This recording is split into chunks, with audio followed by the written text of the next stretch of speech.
Today's a work day at the Chateau.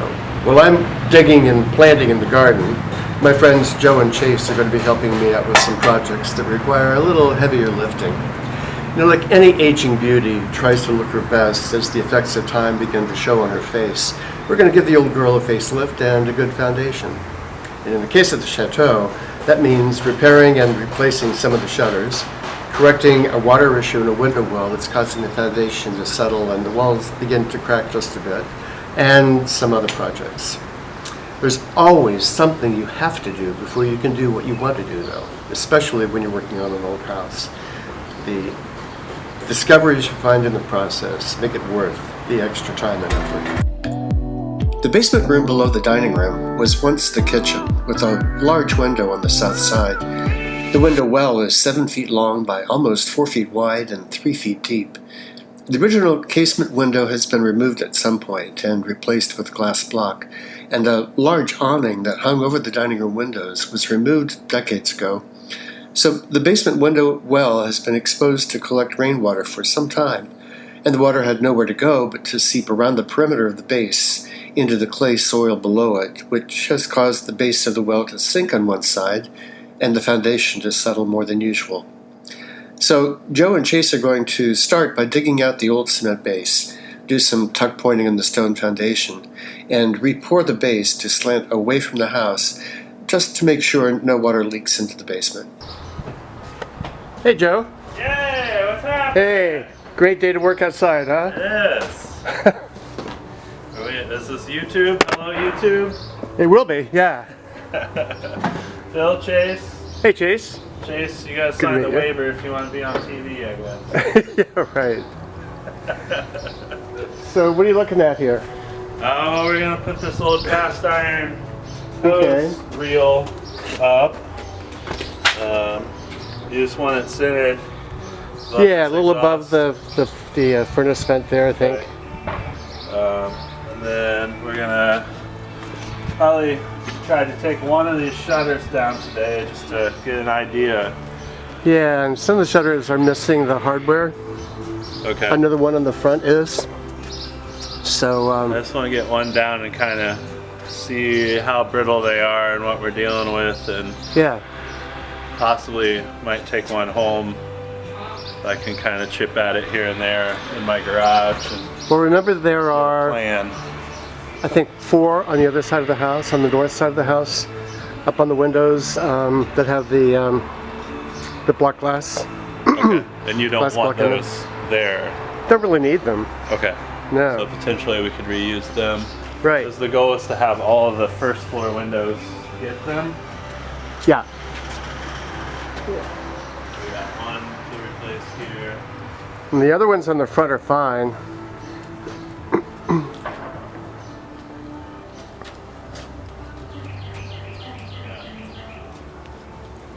Yeah, these look great. So just a light sanding and painting on those, but some of these are gonna need some real love. Yeah. So I was hoping to replace, I think I'm actually missing a couple on this side. So we can replace those for sure with ones on the north side, and replace any of the other ones, like maybe the one up there that's just rotted on the corner up here. The south side one's just been cooked by the sun for years and years. Yeah, this side of the house gets all the weather. And then we're gonna poke into this old window well slab that's been shifted and putting a lot of water into the basement foundation. Yeah, although it's weird, like I say, that I rarely get water like coming in the basement on the side of the house. It's, if any at all, it's usually on the other side, in that corner up there. So, but it's obviously because of the cracking in the walls and everything, it's obviously disturbing the foundation, so. Yeah, we'll get the slab out hopefully today and then dig in, see how bad the foundation is, and pending what we find, go from there. Yeah.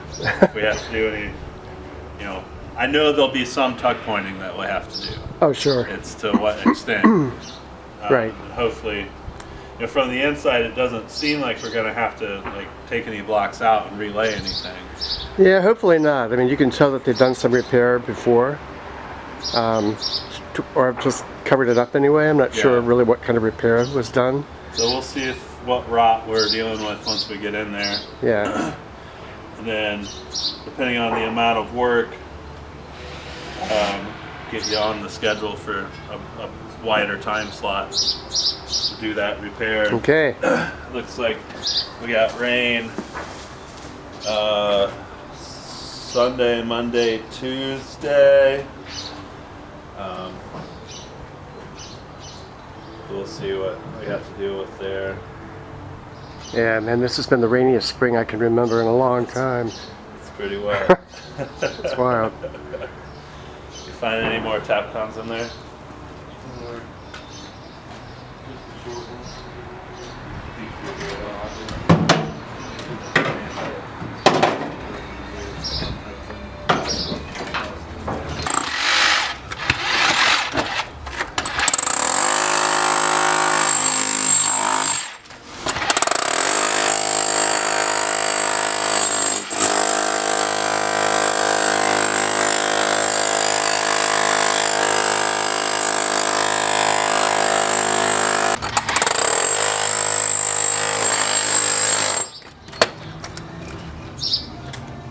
Show it to me again.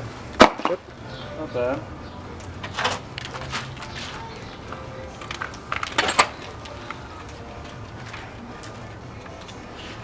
Definitely moist under there.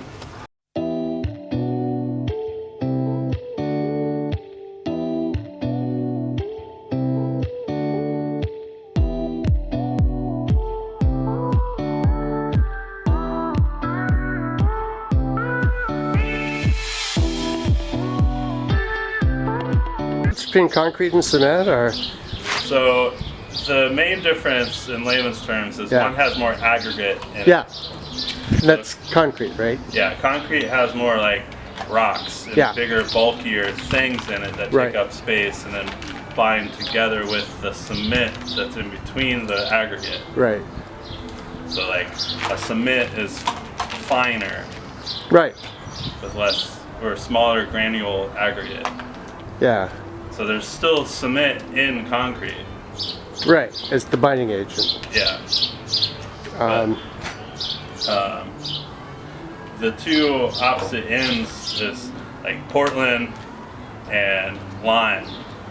And so the relationship of those two products create essentially the acidity of the material. So like you have something that's more lime based for like a vertical instance. Mm-hmm. So like a foundation wall or anything that water is going to hit and come like these off foundation of. Covers here probably, right? But then you have you want something that has more Portland in it for like a vertical, or sorry, a horizontal substrate where water is going to sit. Okay. So it's sturdier, basically. In layman's terms? It deals with moisture in a different manner. So lime will wick it, but it needs to breathe. For a more Portland is more non-porous. It's still porous. All concrete's porous. Yeah. Meaning it can take on water and shed water, but the crystals that form inside of the actual material on a more heavier Portland base lock out moisture and don't allow it to pass through. Versus a more lime end of everything, it's pretty much just always wet. It just lives wet and it breathes in and out as it needs to. Okay. So you gotta have a mix of both things, otherwise you got like just wet sand essentially, or like hardened rock.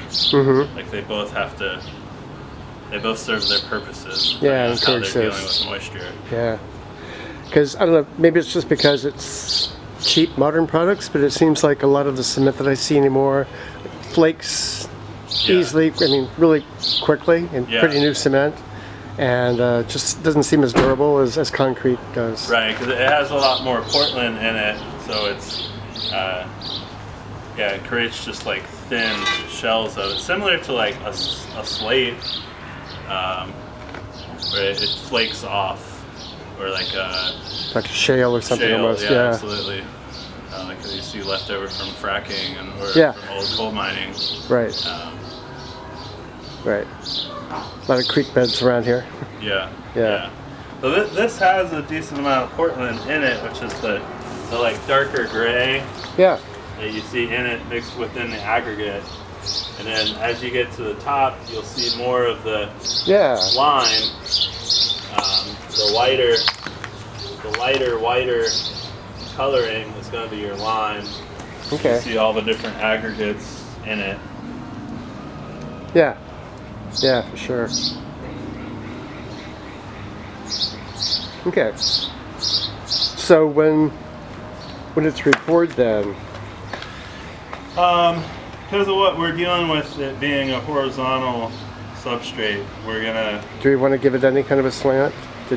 I would, depending on what you find with favor the drain, it away from the house, and if we decide that we need a weep hole, we'll put it.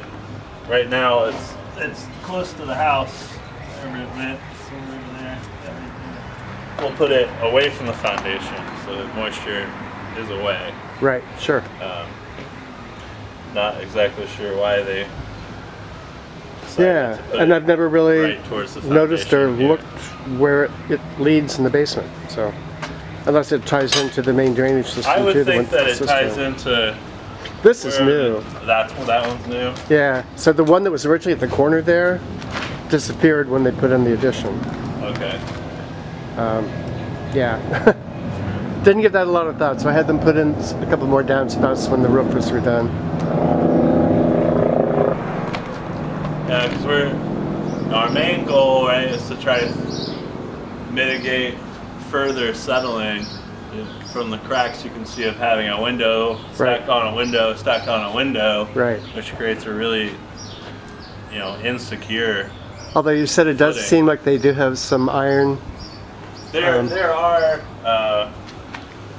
some metal. There are some metal angle iron in there, lintels, but you can tell where it started to kind of separate. As the iron oxidizes, as it rusts, it expands. Yeah. It flakes its layers out, and then so if you're trapping it with cement or I'm not 100% sure what's behind here yet, but we think it's brick, right? That's been stuccoed over. Right. So it doesn't have anywhere to go because the steel will actually flake off as it oxidizes, and that causes a crack in the actual mortar structure. A lot of people, old school folks, are very, very against using steel in concrete at all, even rebar or anything, because of that in particular. The steel will always expand, and you have this thing that's trapped inside of something that doesn't want to expand, or it expands at different rates, then that's going to cause your cracking. Yeah. Sure. So like old school folks will always have you put in an actual rock lintel and not a piece of steel, because it expands and contracts at a similar rate versus your wall materials. Right.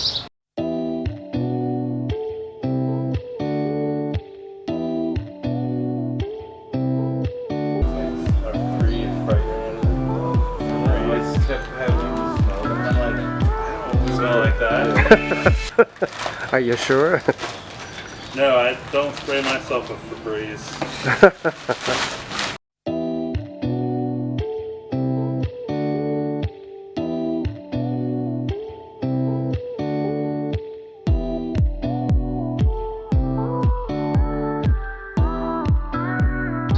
I don't care that the louvers move again. Yeah. I mean, obviously they'll probably chip off around there anyway, but yeah. I'll probably never actually operate them. To put on the new ones. So what do you think, what kind of wood do you think it was? My initial thought was spruce, but the grain's not tight enough. Maybe mahogany? Nah. Walnut? I mean, no, I don't think it's mahogany. Nah. Maybe walnut? Or I want to say oak. oak, yeah. It doesn't have, I mean, it could be red oak. Doesn't have a lot of grain to it, does it? Now, it has some checking, which the grain checking is notorious for with white oak, but it's definitely not tight enough grain for white oak. The red oak has a little whiter grain. I'll look in some identification books tonight.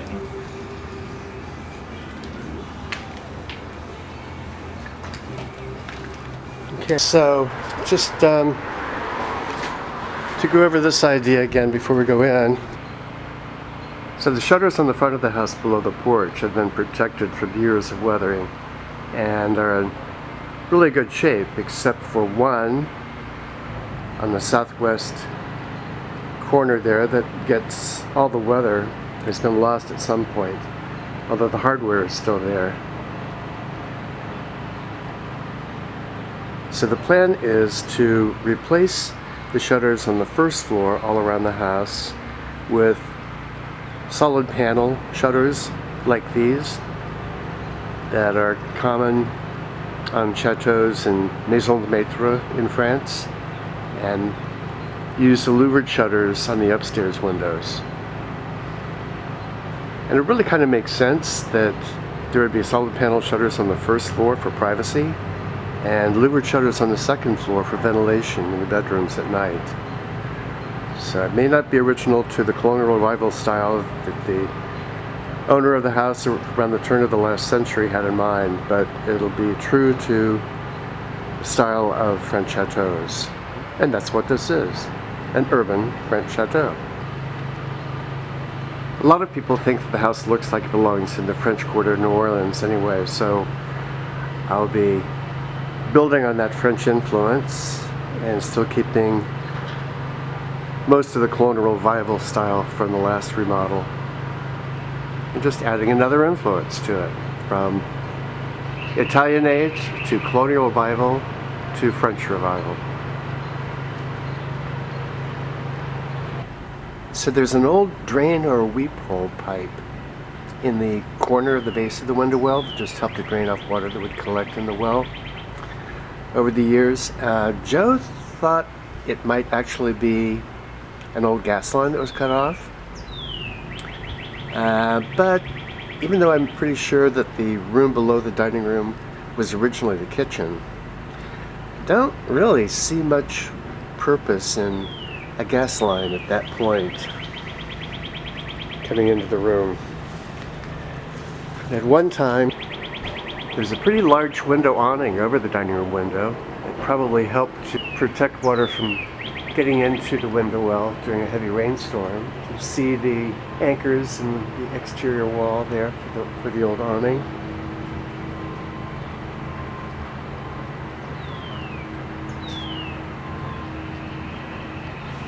The earth at the base of the well, after Joe dug it up, is so wet.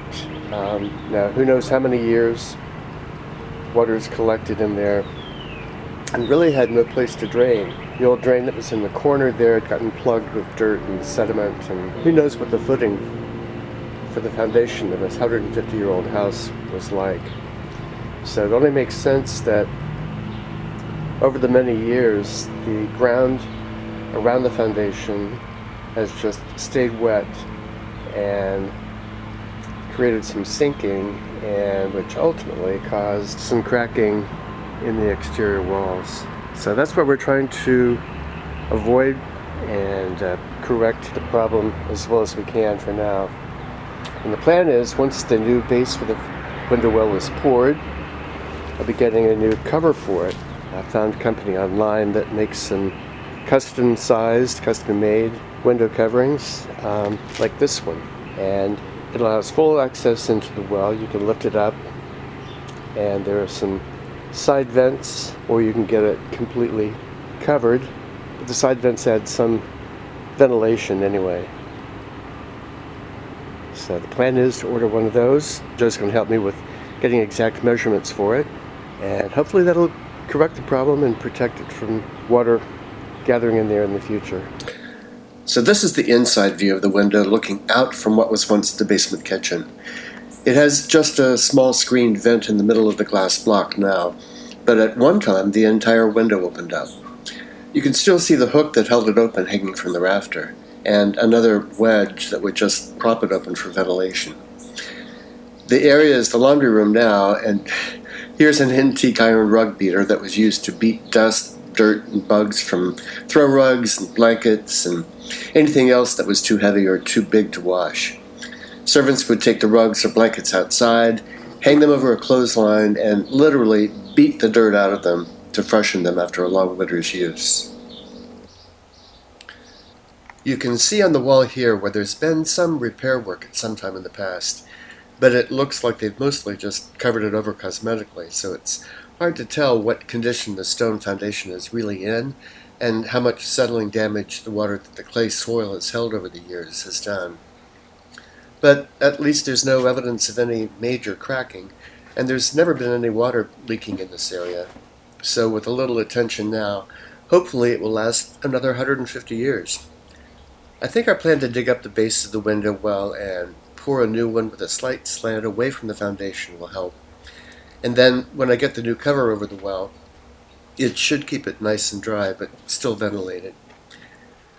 So here's where that drain or weep hole line in the base of the window well came through into the basement room and cut off, so who knows where it originally led or what the purpose was, but it's become so rusted it's hard to tell for sure, but it feels like there are threads around it.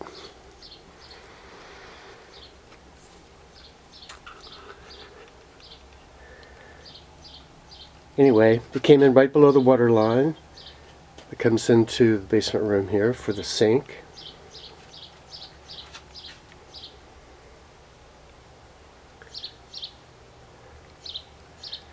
So, I don't know. It might have been an old gas line that came into stove or something. But I'm thinking it was probably just a drain line that came in, and I don't know, maybe they had a bucket under it or something to catch the water that drains in from the window well.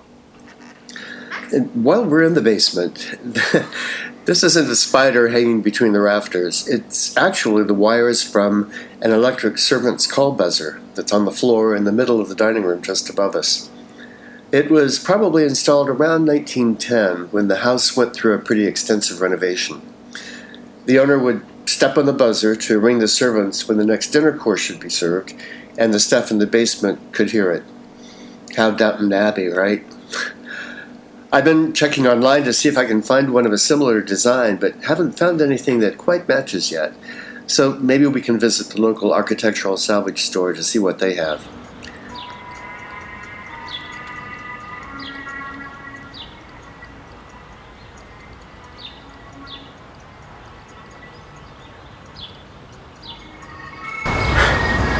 What are the quickest and easiest appetizers you can make after a long day of hard work, other than the camembert recipe I shared a few weeks ago, is black olive tapenade, which is really popular in Provence especially.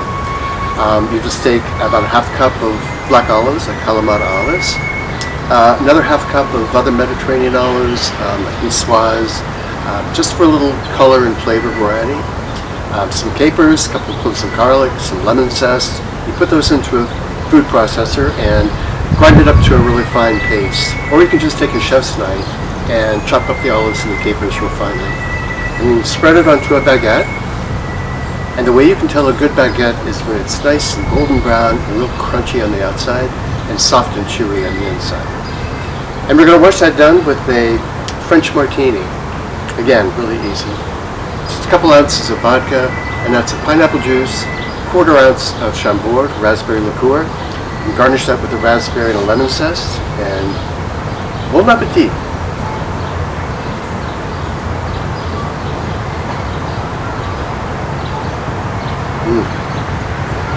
I think I'm in heaven. Thank you so much again for joining us on the Urban Chateau today. Hope to see you again in a future episode.